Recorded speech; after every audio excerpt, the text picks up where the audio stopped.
Martin, your zinc carbonate, nano zinc carbonate trial, just a question.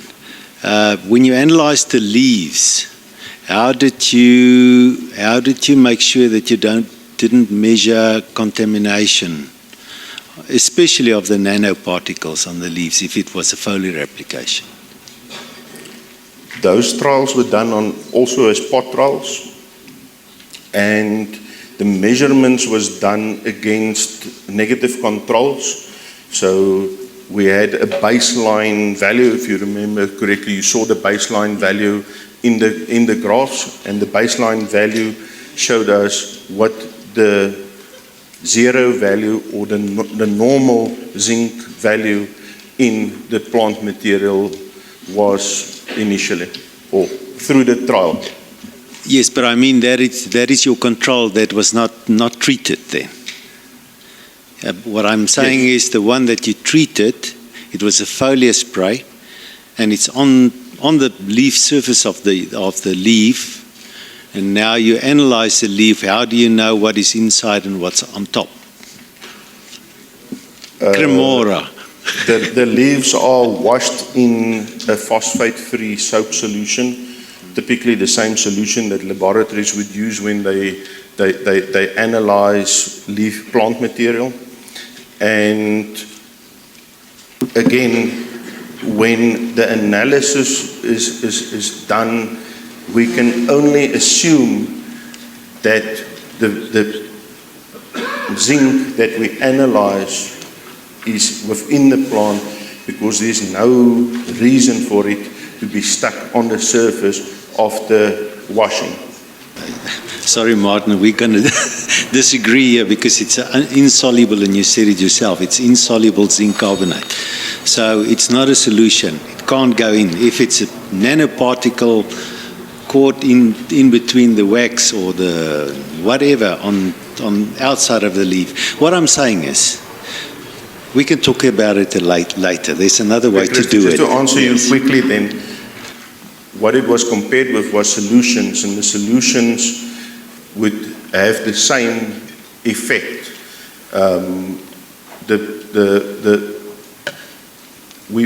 There might be material present on the outside of the leaf that is caught in anything from the stomata, etc., but still not enough not to give us the variances that we saw, and also the variances that we saw between the nanoparticles compared to the micronized. I didn't show the micronized, and also compared to other zinc sources from the general EDTA chelates right through. The variance of the zinc values with the nanoparticles compared to solutions is still evident. I've got one, Peter. Eric? I've just got a question on the potassium humate trials. Are you certain that it's the effect of the humate and not the potassium that you've measured? Did you look at the supply of potassium, that it was an oversupply of potassium, that you can ascribe the effects to humates? In that specific trial, the potassium value from the potassium humate within the fertilizer application, the standard fertilizer application, was taken into consideration. So the control had a higher concentration of potassium applied, so that the same concentration of potassium was applied on the negative control versus the highest, the maximum dosage trial with the 10 kg of potassium humate. So there's an equivalent potassium concentration applied. Ari, I think your first question, or one of the questions about the liming, I'm not talking about liming in general. I'm talking liming soils under specific circumstances and specific lands. We do get that guys will want to apply at a pH of, let's say, 6, they still want to apply 19 tons of lime per hectare. So that sort of thing I'm talking about. That's the first one. So we mustn't use averages. We must just use specific fields. Then on the phosphorus table side, it's based on the work that Dr. Chris Schmidt did, and it's fantastic work. It's 100% scientific. I think we must just work on the presentation or the packaging of the information. But the work done is fantastic. Just those two remarks. Thanks, Peter. This is a question to Forsie and Dr. van Biljon. I think both of you. And it would be remiss of me as a representative of Brookside Laboratories here in Southern Africa to not invite the two of you to please take up with me the issues that you might have with the laboratory. It's a constructive proposal to you. I believe that via 200 consultants representing them and possibly hundreds of thousands of farmers around the world, they would be devastated to know that they are giving such a disservice to agriculture generally and possibly the farmer in South Africa, if that's what you were implying. I say that's a constructive... Yes, I can answer you. It seems to me Forsie don't want to answer first. No, what I said is that I don't. If I created the impression that I don't trust the Brookside information, that's wrong. What I'm saying is that if you use, let's say, for example, a Merich extraction method, if that's the extraction method as I understand from Brookside, and you convert it to use our calibration curves in South Africa, that's based on, for example, Bray1 for phosphorus and ammonium acetate for the cations, you're on the wrong path. So I'm not disputing the quality of the Brookside information. I think it's only we can do the same here, and then the danger is in converting from a Merlich 3 to a Bray1. So if Brookside wants to do the Bray1 test for us, then it's fine. I haven't got a problem. So that's in the conversion that the problem lies. I hope that answers your question from my side.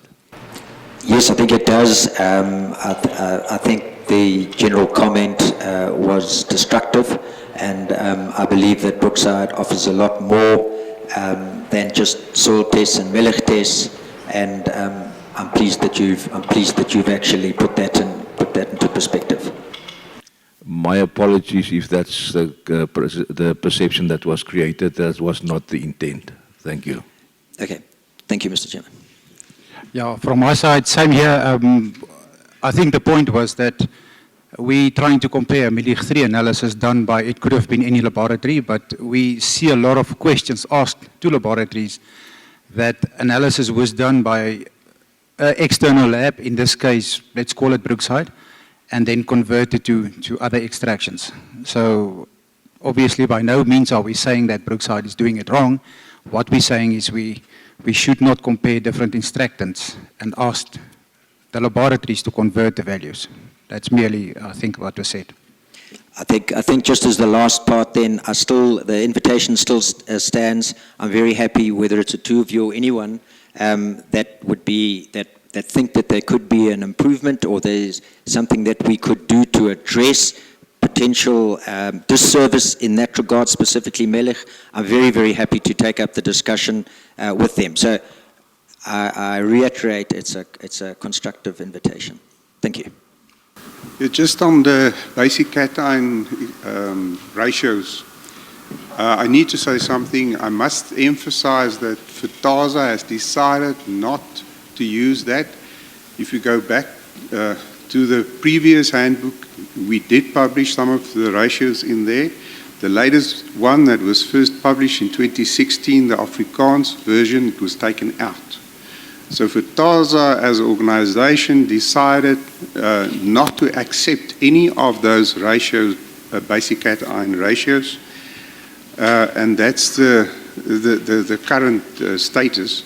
So if research is available that tells us under which abnormal conditions should it be used, then we can relook at it. But at the moment, as things are, Fertasa is not in favor of using the basic cation ratios at all. I just want to clarify that. Thanks, Eric. Can I just reply?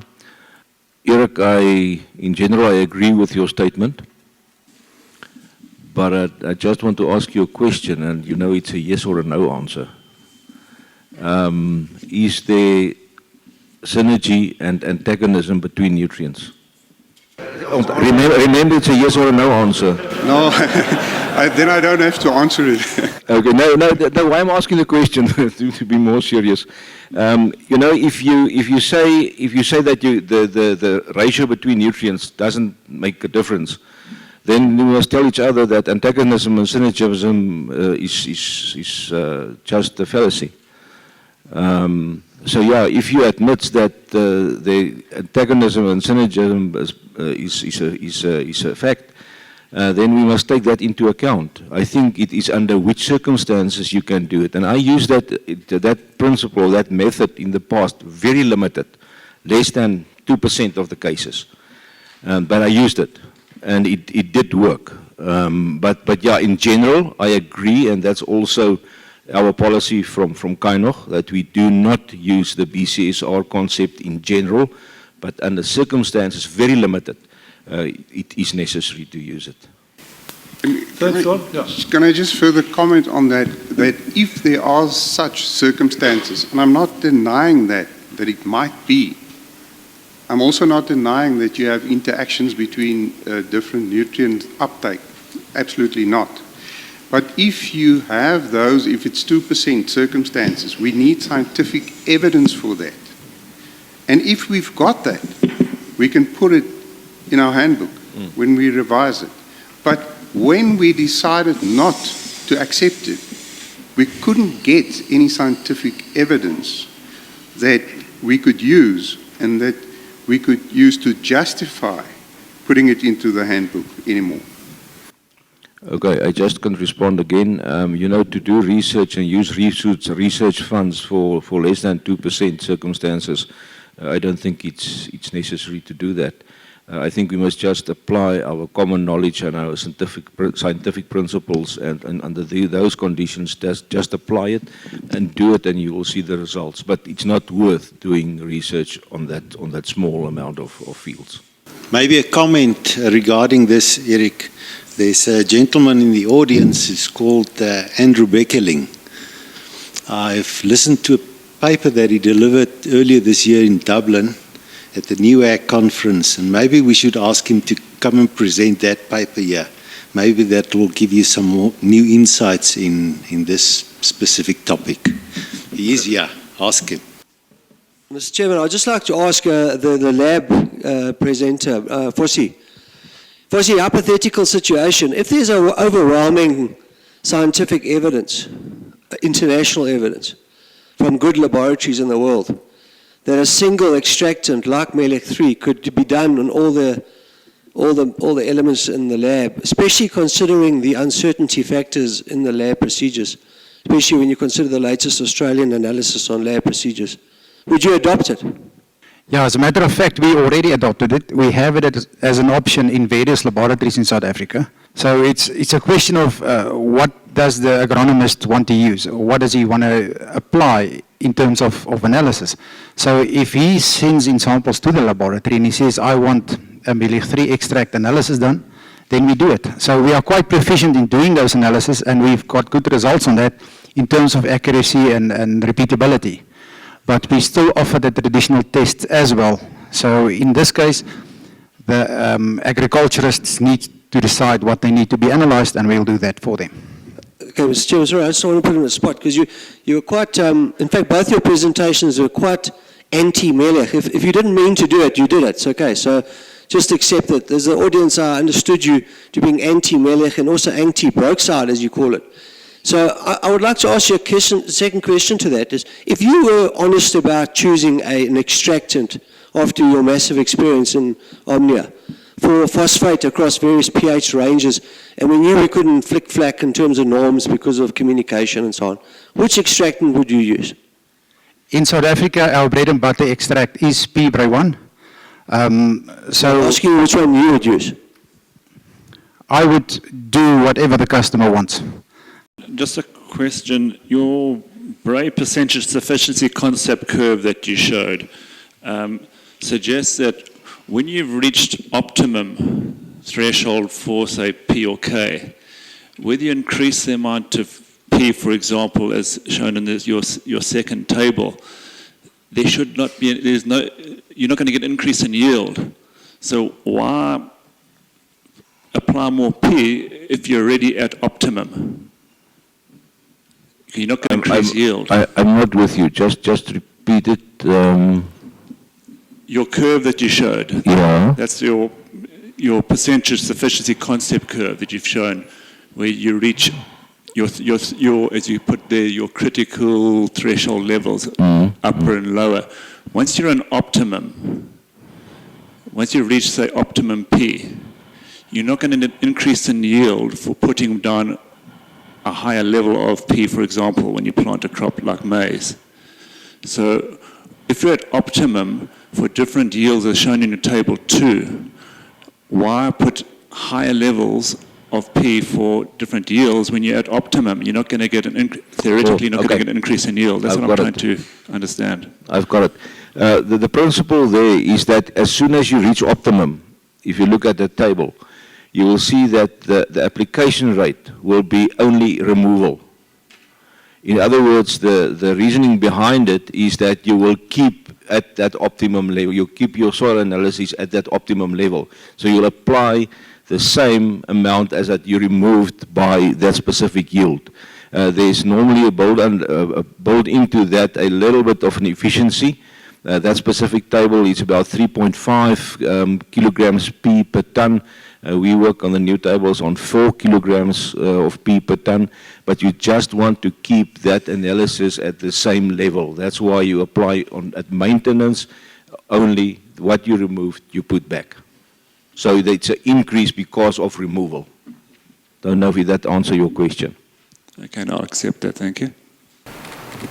I just want to add to what Fossie said from a laboratory side.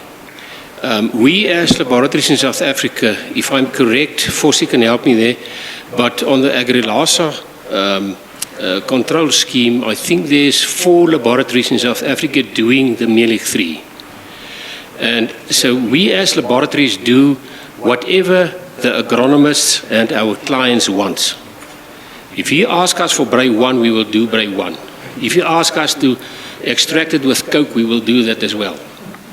And on the whole Mehlich 3 Brookside story, we are not against Brookside or Mehlich or whatever. And I can recall once I was at that meeting where it was said that our South African laboratories' numbers are incorrect. And that's more or less all I want to say about it. Thank you. Pieter, kan ek net gou iets sê daarso dan asseblief? I just want to answer Andrew. Andrew, it's not a question of Mehlich or Bray 1 or whatever. The thing is, what are you going to do with that analysis and that number? Because we haven't got calibration curves. We spent millions and millions of rands in South Africa. In KZN, they used Ambic 2, and they did the calibration on Ambic 2. On this side of the mountain, we used mainly Bray 1 as research as P, and we spent millions of rands on calibration curves. The question is, what are you going to do with that number if you haven't got calibration curves? So it's not about the extractant. It's not about Brookside versus other laboratories. That's not the impression. It's what are you going to do with that number? And in general, what I see in the field is that guys that receive that number, they interpret it according to their experience, but with no calibration curves available for those crops. Thanks. First of all, I wanted to tell you or share with you my experience on a cholesterol analysis. I had it done in South Africa, and it was around about 5. You know, they say in South Africa, cholesterol stay below 5 and stay alive. I moved to Germany in 2001, and my German GP sent me to the lab, and I had my cholesterol analyzed. When I got back for the analysis, and it was not only the cholesterol, but when she got to analysis for cholesterol, she said, your cholesterol is 250. And I thought, my goodness, I'm on the way out. Cheers. Already did. And I say, what? She says, no, don't worry, it's fine, it's correct. I don't know what the analysis was, or how does it differ from the South African way of analyzing it, or the way of expressing it. That can also be a difference. But the fact is, she knew that the 250 was fine, and I knew that 5 was fine. Right? And that's the difference between the South African laboratories and German laboratories as far as medication is concerned, or medical stuff is concerned, and the same applies to soil laboratories. Right? There's nothing wrong with what they do in Germany. Interpretation. I've got the highest respect for the Germans. I think they're very good, especially on the chemical stuff. So it's just a matter of different methods, and you have to calibrate it to understand what it means. So that's the one thing that I want to say. The second one, Martin, you mentioned the nitrogen use efficiency that you picked up on Google. That is because it is a huge problem globally. Nitrogen inefficiency and nitrogen pollution that's taking place in the world, especially on the nitrates, right? Becomes a nitrate. Whatever you apply becomes a nitrate, and that causes serious problems in the world. So there was a drive, and you remember about 3 years ago when I was still with Fertasa, I mentioned it here, that there was a drive from, I think it came from the FAO of the United Nations, where they now measure the nitrogen use efficiency per country. And where they said that in future we'll get to the point where the United Nations will expect countries to report on their nitrogen use efficiency. So that is why you read a lot about that on Google and in the news, whatever. People in the world are focusing on nitrogen use efficiency. So that is something, maybe something that Fertasa and the fertilizer industry in South Africa must spend more time on, to say, what are we doing specifically about nitrogen efficiency? Yes, I think there was another one, but my memory is not what it used to be. So I forgot. I'm just glad it's not a question. Yeah, it's a comment, but thank you for that. Thank you, Thank you for your presentations. I think all presentations that we heard today was excellent. And thank you also for putting things into perspective, especially from the laboratory side, and also from the application side, you know, or the use of the fertilizer recommendations and of fertilizers. Just, the last one was on this base cations. Just to, and Johan, that's now for you. See, I've also got a beard like you now. But Johan, I think the problem with the application of the ratios is that people see it as an absolute value. Now, if you go back to what you said and what Fossi said today, then you're taking around about very approximate figures, and you calculate a ratio, and you say that's the absolute value that you want in the ratio. And that is a wrong way to do it. It must give you a rough order of magnitude. In the engineering world, they call it a very rough order of magnitude. So it gives you an indication of the ratios between the elements. Thank you.